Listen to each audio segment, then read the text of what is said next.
Selamat datang di channel saya Serangga Gatal. Jangan lupa di subrek, like and share. Mimin doakan semoga kita sehat semua. Oke, kita mulai. Banyak tokoh mulai muncul di wilayah langit berbintang ini. Ada Primal Master tua yang mengenakan jubah sederhana, Permaisuri Qianhe yang berpakaian mewah, Tuan Pulau Temporal yang berambut hitam dan berjubah hitam, penguasa penyucian, seorang lelaki yang agak dingin dan tampan mengenakan baju besi emas. Ada juga Ruler Nile, yang sosok kolosalnya memancarkan aura berdarah, Primogenitor Abyss dengan janggut penuh dan pakaian longgar, Master Myriad God Palace yang mengenakan jubah berbintang dan memiliki wajah yang tampak dingin, dan akhirnya, wajah merah tua. Lelaki berjubah memegang aura terdalam dan paling dalam dari kelompok itu, Dewa Pertumpahan Darah itu sendiri. Ada total 8 penguasa dan 2 tokoh lainnya yang baru saja muncul. Salah satu tokoh yang baru muncul ini adalah milik seorang remaja yang mengenakan jubah putih bulan dan yang mengenakan ekspresi hangat. Yang lainnya adalah seorang pria bertelanjang kaki dengan rambut berantakan dan jubah abu-abu setengah terbuka. Remaja yang hangat itu memancarkan perasaan musim semi dan hujan. Dia keluar sekarang menekan apapun, yang membuat orang lain merasa seperti mereka ingin lebih dekat dengannya.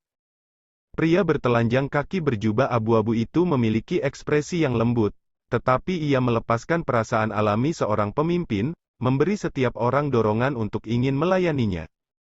Keduanya tidak lain adalah Pang Yi dan Monarch Green, mereka berdua memiliki kekuatan yang sebanding dengan penguasa. Kali ini, ke-10 eksistensi teratas Kultivation Kosmos telah berkumpul. Primal, kamu layak statusmu sebagai yang tertua di zaman kita. Kami semua telah menyelidiki tempat ini, tetapi hanya kamu yang menemukan sesuatu yang aneh tentang tempat ini, canda Ruler Nile. Aku juga sudah berulang kali mengunjungi tempat ini, tetapi kebetulan kali ini aku menemukan sesuatu yang tidak normal. Baru setelah merenungkan situasi dengan saksama aku menemukan celah. Master Primal tertawa kecil. Dia relatif senang telah berhasil karena teknik penyembunyian yang digunakan oleh agama ibu leluhur benar-benar cukup hebat. Karena kita telah menemukan tempat itu, tidak ada alasan untuk menunggu lebih lama lagi. Bersiaplah untuk bergerak, Dewa Kaisar Pertumpahan Darah segera menyatakan. Pertumpahan darah, kamu yang memimpin, kata Primogenitor Abyss. Aku setuju, tambah Primal Master. Tak satu pun dari 9 orang yang hadir tidak setuju. Lagi pula, semua orang tahu bahwa Kaisar Dewa Pertumpahan Darah memiliki kultivasi paling kompleks dari kelompok itu.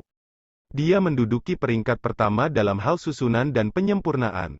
Mudah untuk melihat seberapa mahir dia dalam berbagai aspek. Akibatnya, ia tampaknya menjadi satu-satunya yang cocok untuk memimpin begitu banyak penguasa yang semuanya memiliki bidang keahlian yang berbeda. Baiklah, Kaisar Pertumpahan Darah tidak mencoba untuk menolak. Dia segera mulai membuat persiapan. Wen! Kekosongan di belakang Kaisar Pertumpahan Darah tiba-tiba pecah, dan mata emas besar muncul jauh di dalam celah. Bola mata itu menunjuk ke suatu daerah tertentu yang jauh di kejauhan, dan itu sudah cukup untuk meninggalkan aura yang dipancarkan oleh Dewa Pertumpahan Darah merasa kacau. Burung hitam di bahunya mempertahankan kewaspadaan, mengetahui bahwa Kaisar Pertumpahan Darah saat ini tidak memiliki cara untuk membalas dan mengharuskannya untuk melindunginya. Mereka telah menemukan kita, jadi mereka bersiap-siap untuk melarikan diri, Dewa Kaisar Berdarah menyebutkan. Retakan di belakangnya dengan cepat menutup, dan mata emas yang sangat besar itu juga menghilang. Dengar perintahku. Kilatan niat membunuh muncul di matanya. Dengan demikian, tingkat pembudidaya tertinggi dalam kosmos ini mengalami pertempuran besar. Pertarungan ini terjadi secara rahasia, dan hanya 10 orang di sisi para pembudidaya berpartisipasi di dalamnya. Kembali di Ichi Snow Eden, Sue Ying berdiri di atas salju, menampilkan teknik tombaknya menggunakan Blood Serpent Spear. Niat membunuh dalam teknik tombaknya mulai terbentuk, menyebabkan banyak kilatan senjatanya melayang di langit dan menghancurkan sekitarnya. Dia terjebak di batas waktu teknik rahasia hati budidaya. Dia telah menemukan pada waktunya bahwa dia tidak cocok untuk jalur kultivasi yang keras kepala. Sebagai hasilnya, ia memutuskan untuk mengesampingkan masalah itu dan memulai penelitiannya ke dalam Dao of Mirage di samping senjata terbang Trugat, serta Dao of Slugter di dalam Blood Serpent Spear. Dia cukup mengerti bahwa apa yang paling tidak dia miliki saat ini adalah pelanggaran yang kuat. Karena itu, ia melakukan yang terbaik untuk mempelajari Dao of Slugter dengan harapan akhirnya membukanya.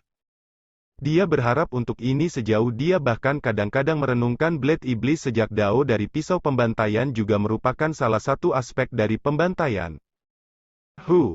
Sui Ying tiba-tiba menyingkirkan tombaknya, ekspresi terkejut di wajahnya.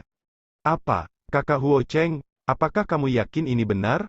Sui Ying bertanya melalui karma. Ini, Pang Yi telah menjadi penguasa. Aku telah menerima informasi ini langsung dari guru aku. Jadi bagaimana mungkin itu palsu? Huo Cheng jelas sangat bersemangat. Pang Yi akhirnya menjadi penguasa, Sui Ying terkejut. Kekuatan tempur Pang Yi tidak terduga. Bahkan sebelum menjadi penguasa, dia sudah 8 di Cosmos Deity Demon List, satu posisi di depan penguasa berdarah dan bahkan di luar Monarch Green. Siapa yang menemukan informasi ini? Sui Ying bertanya, apakah dia mengumumkannya atas kemauannya sendiri? Para penguasa menemukan lokasi penting tertentu milik agama Bunda Leluhur. Berpikir itu adalah markas mereka, 8 penguasa bergabung dengan Pang Yi, dan Raja Hijau bertindak bersama untuk menyerang lokasi ini. Namun, tempat itu hanya terbukti berisi seorang pemimpin agama dan 2 pelindungnya. Namun dengan bantuan wilayah mereka, pemimpin agama itu masih bisa bertahan untuk waktu yang sangat lama. Selama penyerangan inilah Pang Yi tiba-tiba menunjukkan kekuatan tempur yang sangat kuat, mengisolasi pelindung dalam area tertentu dan membunuh mereka secara langsung.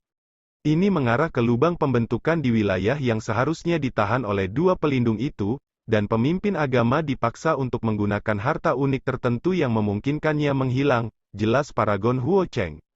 Meski begitu, serangan ini terbukti sangat berguna bagi kami, menurut guru. Karena itu memungkinkan kami menemukan banyak rahasia agama ibu leluhur.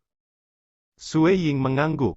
Itu adalah area yang dilindungi oleh seorang pemimpin agama dan 2 pelindung. Wajar saja jika mereka mengungkap beberapa rahasia di sana. Sekarang Pang Yi telah menjadi penguasa, kekuatan tempurnya benar-benar tidak terbayangkan.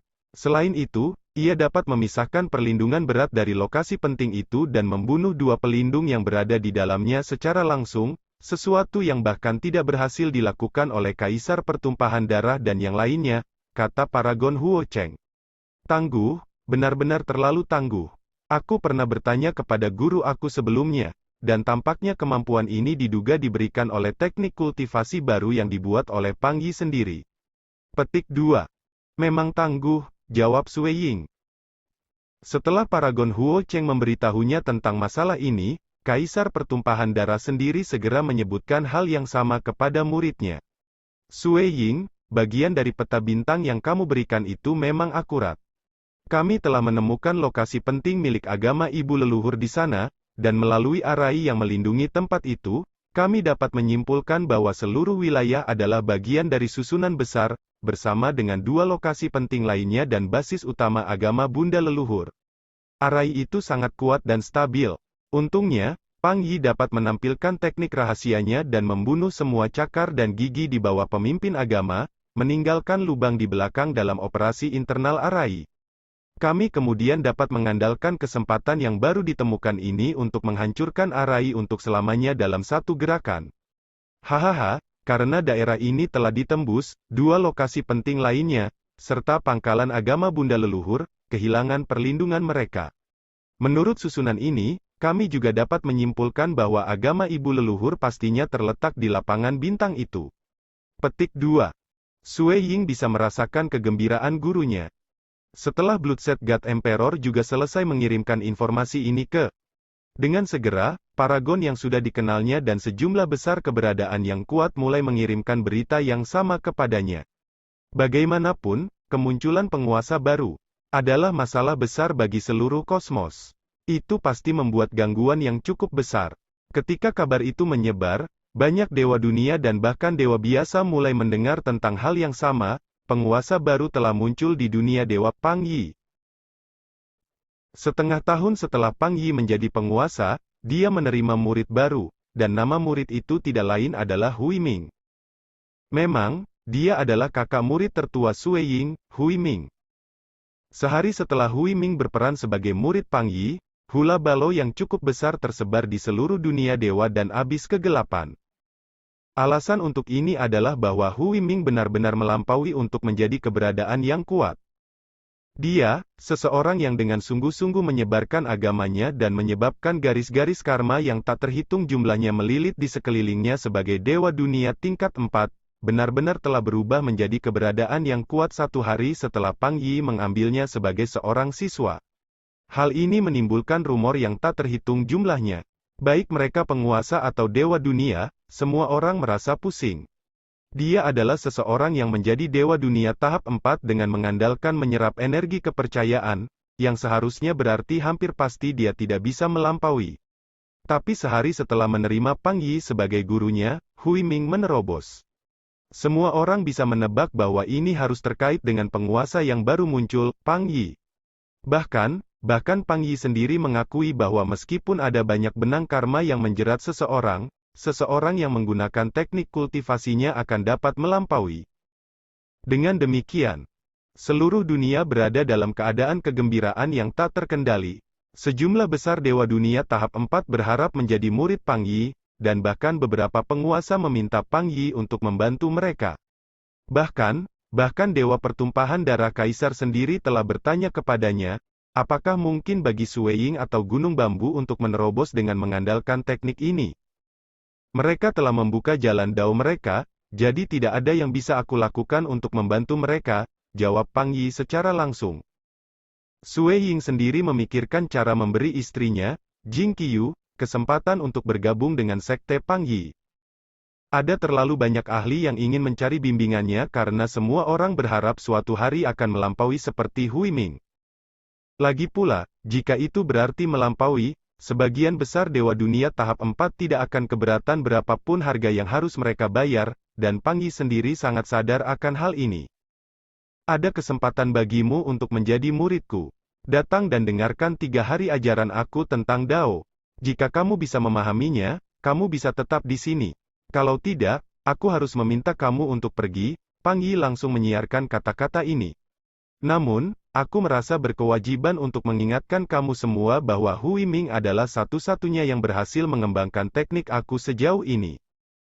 Saat ia menyiarkan bahwa ia akan mengadakan kuliah umum tentang Dao, sejumlah besar dewa dunia tahap 4, baik mereka dari dunia dewa atau abis kegelapan, dan bahkan beberapa dewa dunia yang terpencil itu pun bergegas menghampiri.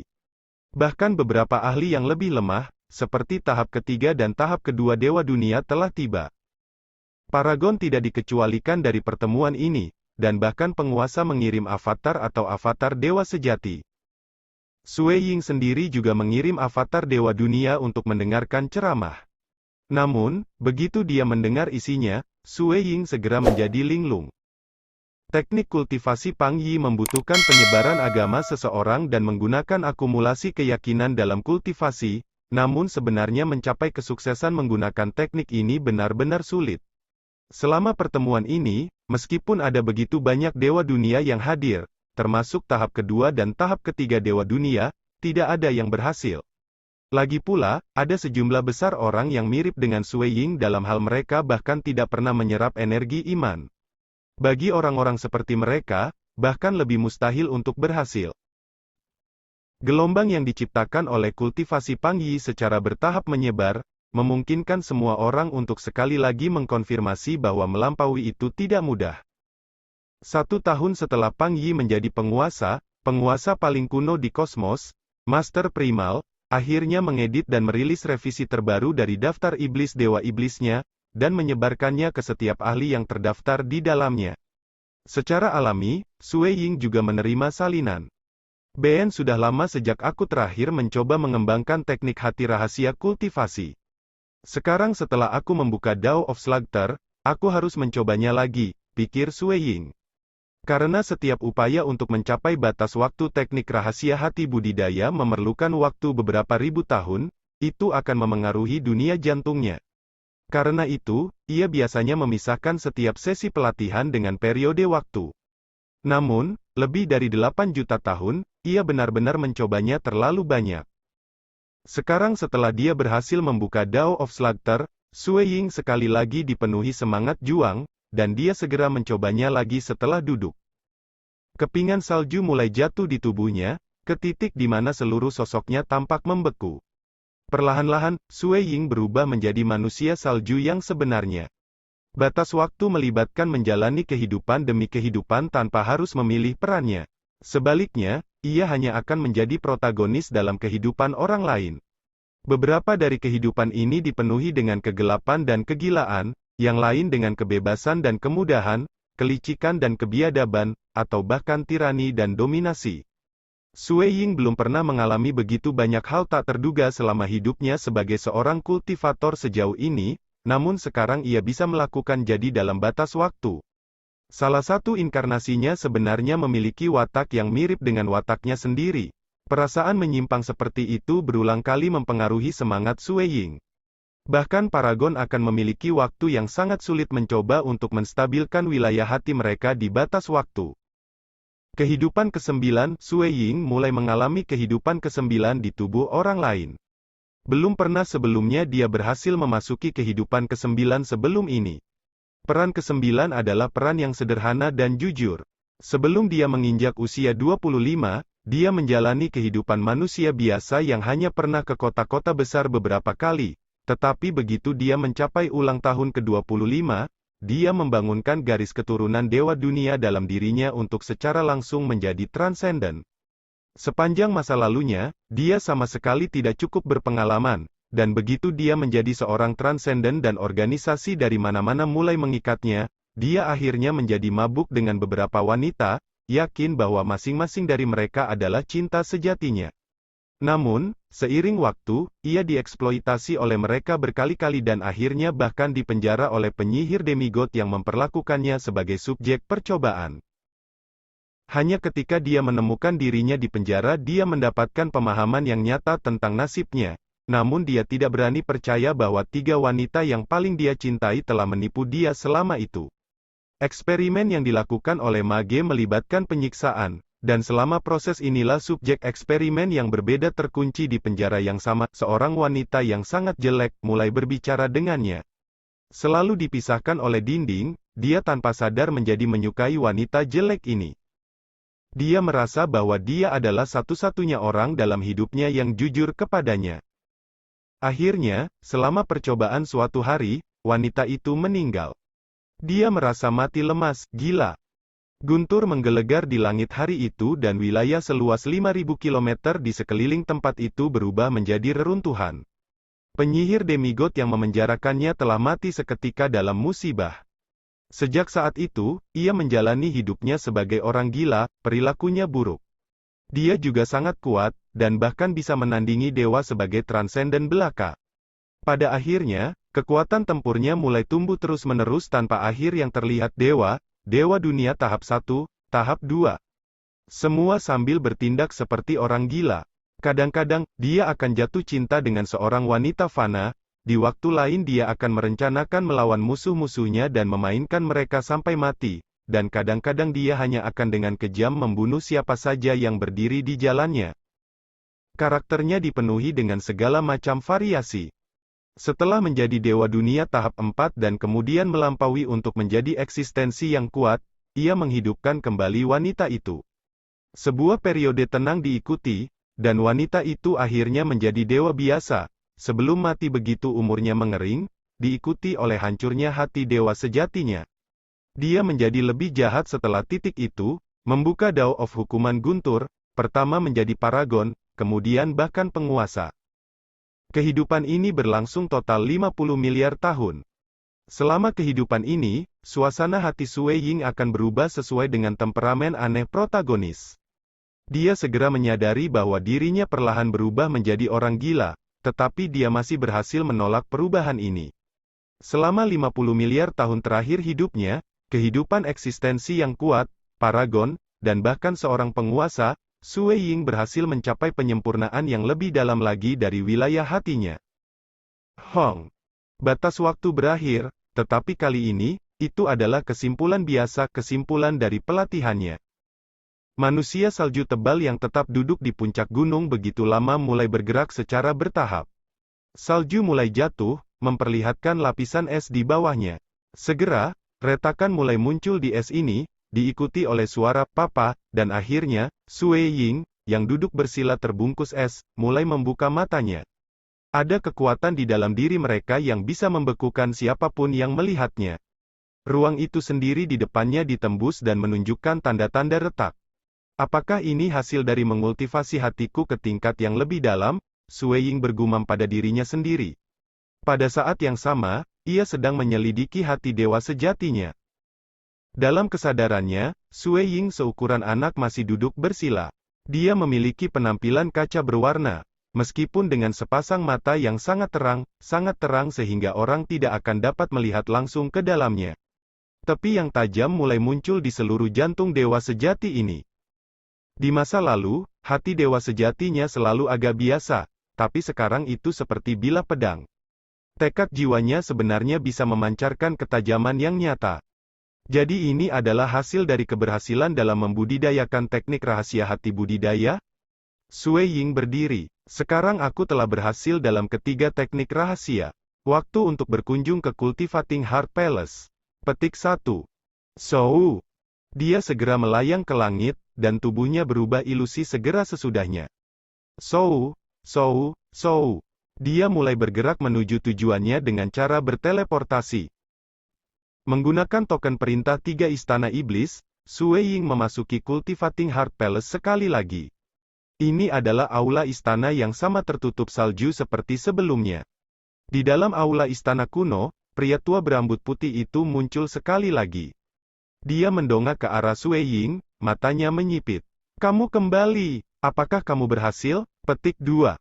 Aku punya. Sui Ying mengangguk. Biarkan aku menyaksikan kemauanmu, kalau begitu, kata pria tua itu. Mata Sui Ying mengeluarkan kekuatan tak terlihat yang menyapu area di depannya. Itu meledak di dinding aula istana, menyebabkan mereka bergetar hebat.